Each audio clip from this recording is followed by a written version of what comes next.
नमस्कार। एक मरतबा फिर से बिहार में तमाम एग्जिट पोल्स को धता बताते हुए एनडीए चुनाव जीतने में कामयाब रहा और अपनी तमाम अलोकप्रियता के बावजूद नीतीश कुमार एक मरतबा फिर से बिहार के मुख्यमंत्री बनेंगे।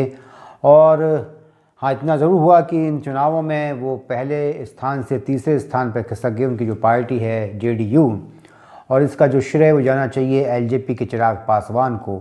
ये कहा जा रहा है कि चिराग पासवान जो है वो बीजेपी के इशारे पर ही इन चुनावों में अलग उतरे, एनडीए से अलग उतरे, और कम से कम 2.5-3 दर्जन सीटों पर वो जेडीयू की हार का कारण बने, क्योंकि वहाँ पर जो जितने अंतर से जेडीयू का कैंडिडेट हारा, उससे कई गुना ज़्यादा जो वोट हैं वो एलजेपी के कैंडिडेट को मिले, जिसमें ज़्यादातर जो है वो दूसरी पार्टियों के रेबल्स थे।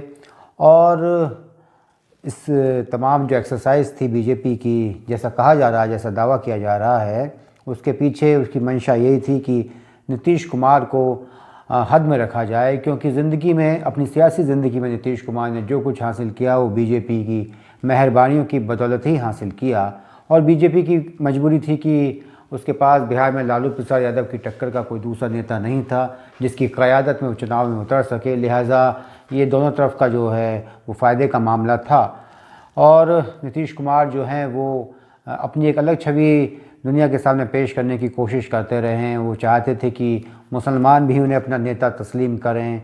उन्होंने एक स्वच्छ छवि बनाने की कोशिश की, कभी मंत्री पद से इस्तीफ़ा दिया सेंट्रल में किसी एक्सीडेंट के बाद। इसके अलावा जीतन राम मांझी को भी उन्होंने सीएम बनाया, ये दिखाने के लिए कि उन्हें सत्ता का लोभ नहीं है।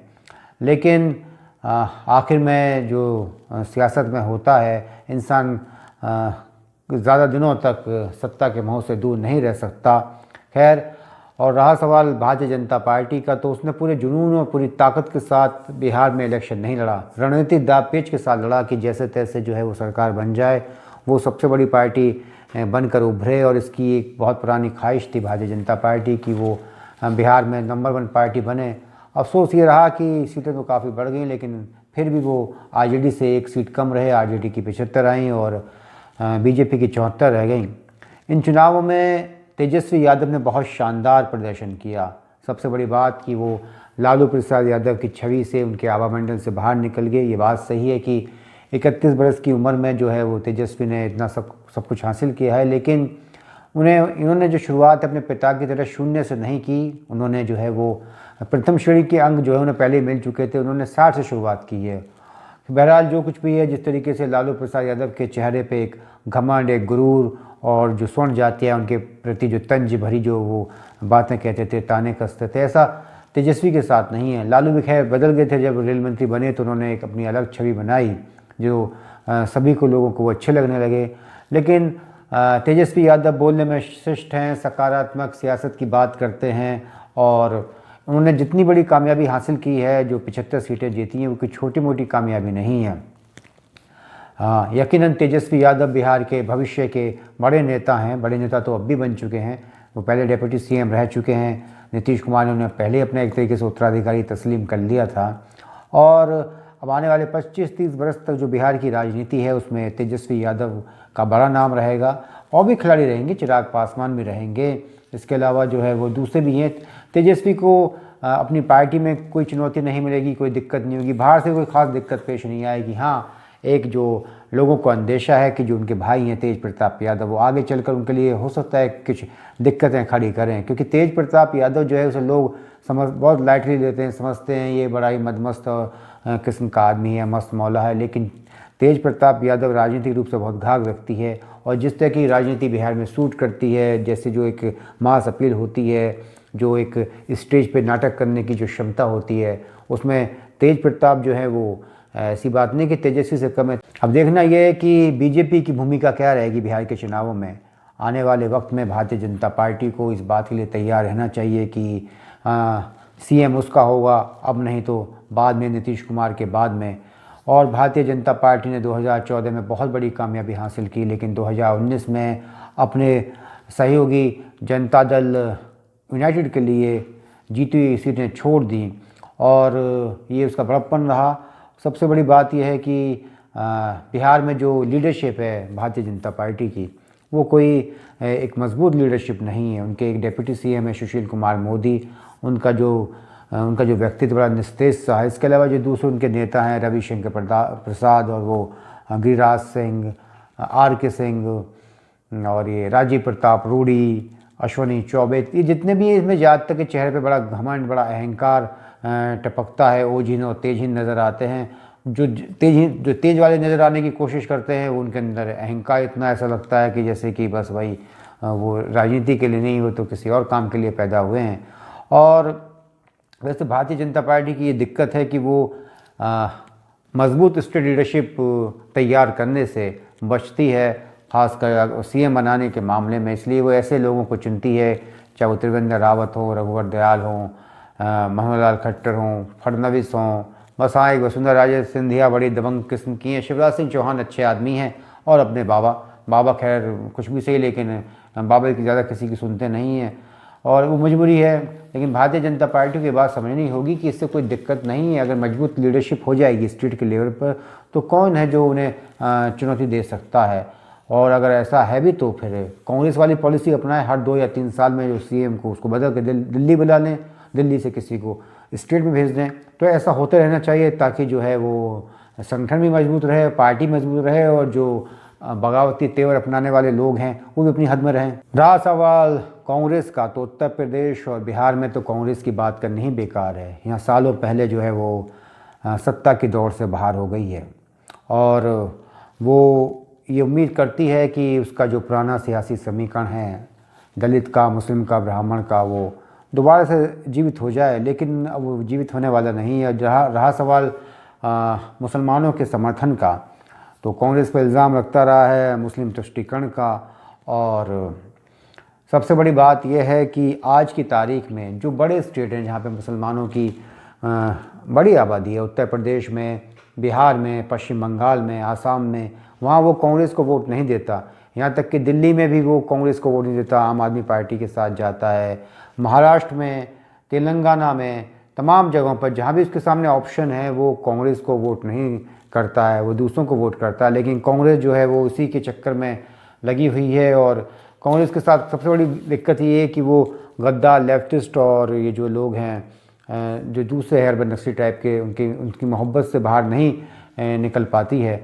और बिहार में जो उसकी 19 सीटें आ रही हैं, जो उसे उसका जो है परफॉर्मेंस उसकी जो कमज़ोर बता रहे हैं, वो ये बात नहीं जानते कि बहुत अच्छी परफॉर्मेंस है। पहले 27 आई थी, वरना वो 2-2, 4-4 सीटों पर सिमटने वाली पार्टी बनकर रह गई है। अब तो इल्ज़ाम लगाया जा रहा है कि अगर कांग्रेस को 70 सीटें ना देकर आरजेडी ज़्यादा सीटों पर लड़ती तो उसको बहुमत मिल जाता।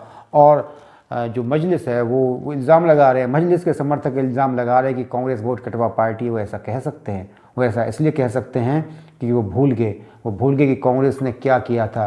अगर कांग्रेस ने लीग जैसा रुख अख्तियार कर लिया होता तो उन्हें मालूम चलता, अपने बाप दादों से पूछे। बहरहाल ये हिंदुस्तान का जो है मुकद्दर है, उसकी बदकिस्मती है कि हमेशा से उसकी पीठ में इस तरह के खंजर लगते रहे हैं।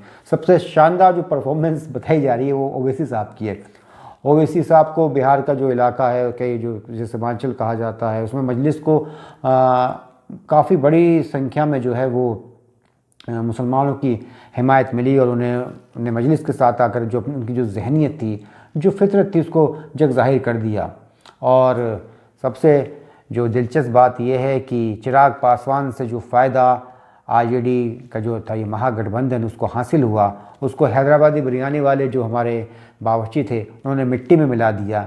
राजद, जनता दल, यूनाइटेड और कांग्रेस सब अपनी लाट टपकाते रहे, लेकिन मुसलमानों का जो माल है वो मजलिस ले उड़ी। हिंदुस्तान की जो सियासी पार्टियां हैं, जिसमें जो जितनी भी गैर बीजेपी पार्टियां हैं, उन्हें इस बात का इल्म नहीं है कि हिंदुस्तान में जो जहर पैदा हुआ था 1940 के बाद, 1940 से पहले तो बहुत अच्छी बात थी।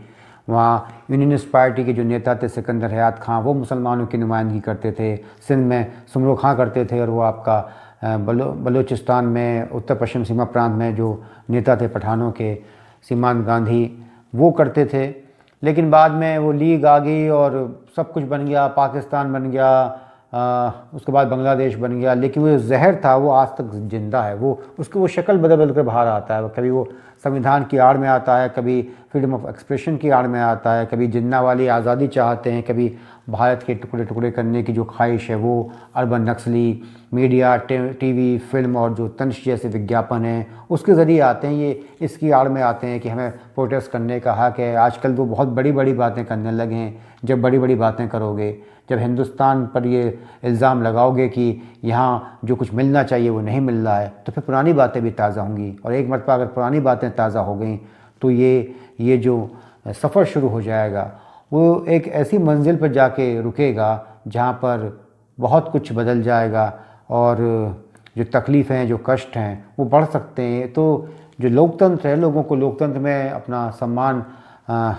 दिखाना चाहिए, व्यक्त करना चाहिए। और ये जो फिजूल की बातें हैं हिंदुस्तान के ख़िलाफ़, हिंदुस्तान को तोड़ने की, हिंदुस्तान के दुश्मनों की तारीफ़ करने की और जो टर्की के खिलाफत पैदा कर देगा, ये तमाम चीज़ें हैं, इससे बचना चाहिए। और ये अच्छी बात है, ओवैसी के साथ जाओगे तो आज नहीं तो कल, कल नहीं तो परसों इसका जो नुकसान है वो उठाना पड़ेगा। अभी बहरहाल अभी तो बहुत लंबी लंबी चौड़ी चौड़ी बातें करने का वक्त है, लेकिन भविष्य सब कुछ बताएगा कि ये कितनी बड़ी गलती की जा रही है। ऐसा नहीं है कि जैसा पहले हो गया, आपने पहले जैसा कर दिया और आपको लगता है कि एक मरतबा फिर हिंदुस्तान में ऐसे ही कर दिया जाएगा, फिर आप डायलॉगबाजी करेंगे, फिर आपकी औलादें कहेंगी कि नहीं हम यहाँ पर बाई चॉइस यहाँ पर हैं, बाई चांस नहीं है। भारतीय जनता पार्टी बिहार में चुनाव जीत गई और आज ये नज़र आता है, वो हर जगह अविजित नज़र आती है। अभी बंगाल का चुनाव होना है और सबसे जो भारतीय जनता पार्टी की ताकत है और जिसकी वजह से विपक्षी दल जो है वो उसे हराने में नाकाम रहते हैं, उसकी वजह ये कि आप भारतीय जनता पार्टी को किस बात पे घेरना चाहते हो? सांस्कृतिक राष्ट्रवाद के ऊपर, हिंदूवाद के ऊपर, धारा 370 पर, सीए जैसे मुद्दों पर। इन तमाम बातों पर उसकी मुखालफत करके उसे हराना नामुमकिन है, आप उसे नहीं हरा सकते। अब हर राज्य की स्थिति जो है वो तो केजरीवाल जैसी जो है दिल्ली में ऐसी होती नहीं है। वहाँ केजरीवाल जैसा नेता आता है और वो जनता के मनोविज्ञान को जानता है, पकड़ लेता है, उसे पता है कि लोग ये तमाम तरह की बातें, दिल्ली जैसे शहर में जहाँ लोगों की जो है जो इतनी कैपेसिटी है कि वो खर्च कर सकें, बिजली का बिल दे सकें और तमाम खर्च कर सकें उस पर, लेकिन वो पकड़ लिया है उसने। अभी उसका एडवर्टाइजमेंट आना शुरू हुआ है आज एक दो रोज़ से कि वो दिवाली वाले रोज़ अक्षरधाम पर पूजा करेगा, उसका लाइव टेलीकास्ट होगा। अब करो उसका विरोध, कैसे करेगी भारतीय जनता पार्टी उसका विरोध? तो केजरीवाल जो है वो तो वहाँ भी नहीं गया जो आंदोलन हो रहा था शाहीन बाग में। बहुत कोशिश की, बड़ी तमन्ना थी भारतीय जनता पार्टी की एक बार केजरीवाल वहाँ पहुँच जाए, और एक बार अगर केजरीवाल वहाँ पहुँच जाता तो भारतीय जनता पार्टी कामयाब हो जाती इसे एक अलग रूप देने में। और जो हिंदुत्व की राजनीति है वो पीछे की तरफ नहीं जाएगी। जो लोग डायलॉगबाजी करते हैं, बातें करते हैं, नहीं साहब हिंदुस्तान तो ये मुल्क है, वो मुल्क है, और हमारा जो गंगा जमनी तहजीब है फलाना, ऐसा कुछ नहीं है। आने वाले वक्त में इस राजनीति की, हिंदुत्व की राजनीति की जो शक्ल है वो और ज़्यादा गहरी होती चली जाएगी और ज़्यादा ये तीव्र होती चली जाएगी। राष्ट्रीय जनता दल, समाजवादी पार्टी, बहुजन समाज पार्टी, तृणमूल कांग्रेस, ये ऐसी पार्टियाँ हैं अगर इन्हें मुसलमानों का वोट ना मिले तो ये शायद दहाई का आंकड़ा ना पार कर पाएँ, जहाँ तक इनके जीतने वाले लोगों का सवाल है इनसे। और अगर कांग्रेस को बचना है राजनीति में तो उसे देर सवेर भारतीय जनता पार्टी की तरह सांस्कृतिक राष्ट्रवाद और हिंदुत्व का जो है वो दामन थामना पड़ेगा। हाँ, इतना ज़रूर है कि उसकी शक्ल दूसरी होगी, उसका जो मकसद होगा वो कारोबारियों को और कॉरपोरेट को फ़ायदा पहुँचाने के बजाय सही मायने में जो है वो नेशनलिज्म को लेकर आगे बढ़ने वाली बात होगी। और अगर वो ऐसा नहीं करेगी तो फिर वो ऐसे ही होता रहेगा, उसकी जो है वो टैली ऐसी चलती रहेगी। और जो उसको लगता है कि एक मरतबा फिर से उसका जो है सूरज जो है वो उदय होगा, तो इतना आसान नहीं होगा। और जो आने वाला वक्त है वो काफ़ी सालों तक भारतीय जनता पार्टी का, उसके खिलाफ जो भौंकने वाले लोग हैं वो ही उसकी सबसे बड़ी ताकत है। ये कौन लोग हैं? ये वो लोग हैं जो डोनाल्ड ट्रंप के मुद्दे पर जो है वो बड़े खुश होते हैं कि ट्रंप हार गया। उन्हें क्या पता कि 14.5 करोड़ वोटों में से 7.5 डेमोक्रेटिक वाले को मिली, जिसका गधा निशान है, चुनाव चिन्ह जो है जिसका, और ट्रंप को 7 करोड़ मिली। 50 लाख से ट्रंप वोट अभी हारा भी नहीं है पूरी तरीके से, वो खुश हो रहे हैं। और सबसे अहम बात ये होती है कि अगर जनतंत्र में जनता आपके साथ है तो कौन भौंक रहा है कौन नहीं भौंक रहा है इससे कोई फ़र्क नहीं पड़ता है। सालों साल तक कांग्रेस ने ऐसे ही राज किया, जब पंडित नेहरू से लेकर इंदिरा गांधी तक। इंदिरा गांधी ने जो तानाशाही अपने दौर में की। उसके पीछे ऐसा नहीं था कि कोई सैनिक शक्ति थी, ये जनता की शक्ति थी। अब जनता की शक्ति जो है वो इन लोगों के पास है, भारतीय जनता पार्टी के पास है। अगर आप भारतीय जनता पार्टी को शिकस्त देना चाहते हैं तो आपको आवाम की हिमायत में बोलना होगा, उसके कष्टों, पुलिस प्रशासन, न्याय व्यवस्था, भ्रष्टाचार, स्वास्थ्य, शिक्षा, सुरक्षा जैसे मुद्दों के लिए लड़ना होगा, तभी आपको जीत मिलेगी। अगर आप वही सांप्रदायिकता, गंगा जमनी तहजीब, संविधान, पाकिस्तान, चीन, अमेरिका, मंदिर, कश्मीर, तलाक, यूनिफॉर्म सिविल कोड और तमाम दूसरी बातों पर भारतीय जनता पार्टी का विरोध करेंगे तो ये वही हाल होगा कि आपको बाउंसर लगेगा, ना आप उसे हुक कर पाएंगे, ना छोड़ पाएंगे और आपका थोबड़ा टूट जाएगा। हालिया उपचुनावों में और बिहार चुनाव में भारतीय जनता पार्टी की जीत ने ये भी साबित कर दिया है कि अभी जनता का उससे कोई मोह भंग नहीं हुआ है। और सबसे बड़ी बात यह है कि ये भारतीय जनता पार्टी से कहीं ज़्यादा विपक्ष की हार है, जैसा कि मध्य प्रदेश में हुआ है। दिग्विजय सिंह जैसे एक नालायक व्यक्ति की वजह से वहाँ पर सरकार चली गई और अगर सिंधिया को सम्मान दिया होता तो सरकार बनी रहती। अब एक पूरी की पूरी जो एक स्टेट गवर्नमेंट थी, एक बड़ा स्टेट था मध्य प्रदेश, वो कांग्रेस के हाथ से फिसल गया। आने वाले समय में भारतीय जनता पार्टी जो है वो देश के और हिस्सों में आगे बढ़ने की कोशिश करेगी। बंगाल उसके निशाने पर है। अभी वो तमिलनाडु और केरल में आगे नहीं बढ़ पाई है, लेकिन वो भी उससे अछूते नहीं रहेंगी, वो भी उसके अंतिम लक्ष्यों में से होगा।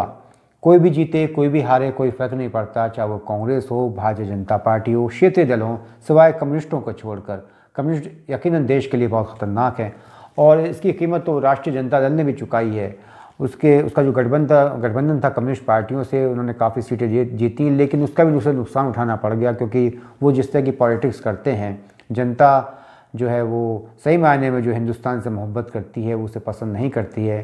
खैर बहरहाल अब ये तो लोगों का विशेषाधिकार है कि किसके साथ गठबंधन करें और किसके साथ गठबंधन ना करें। उत्तर प्रदेश के उपचुनावों में भी 7 में से 6 सीटें जो है वो भारतीय जनता पार्टी जीत गई।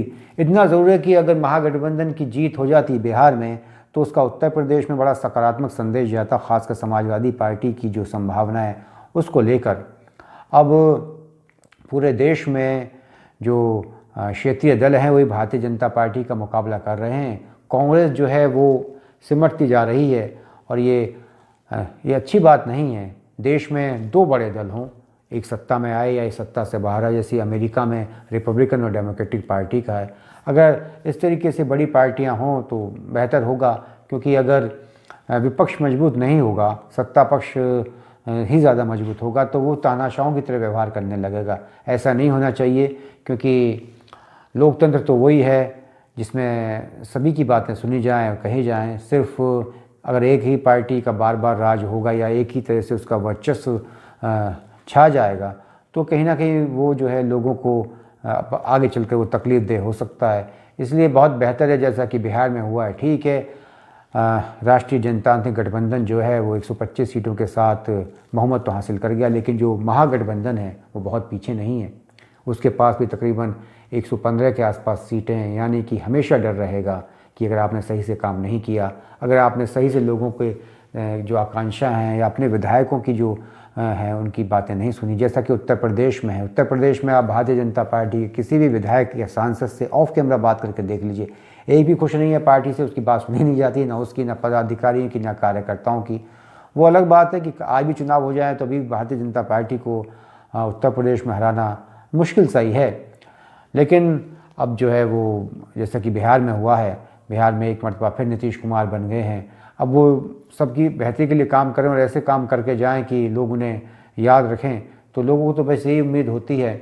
और आप ये जो हवाई जो है वादे ना करें कि हम इतने लाख नौकरी देंगे और ये करेंगे वो करेंगे। बस सुचारू ढंग से काम करें, ईमानदारी से भ्रष्टाचार को दूर करने की कोशिश करें, तो क्या फ़र्क पड़ता है। कोई भी हमारा नेता बन जाए, दलित हो, पिछड़ा हो, अगड़ा हो, मुसलमान हो, ईसाई हो, कोई फ़र्क नहीं पड़ता। लोकतंत्र में अगर जो जनता की बात करेगा, जनता की सुनेगा, वो चाहे कोई भी हो, वही हमारा नेता बनने का हकदार होगा, वही इन तमाम मापदंडों पर खरा उतरेगा। नमस्कार, जय हिंद।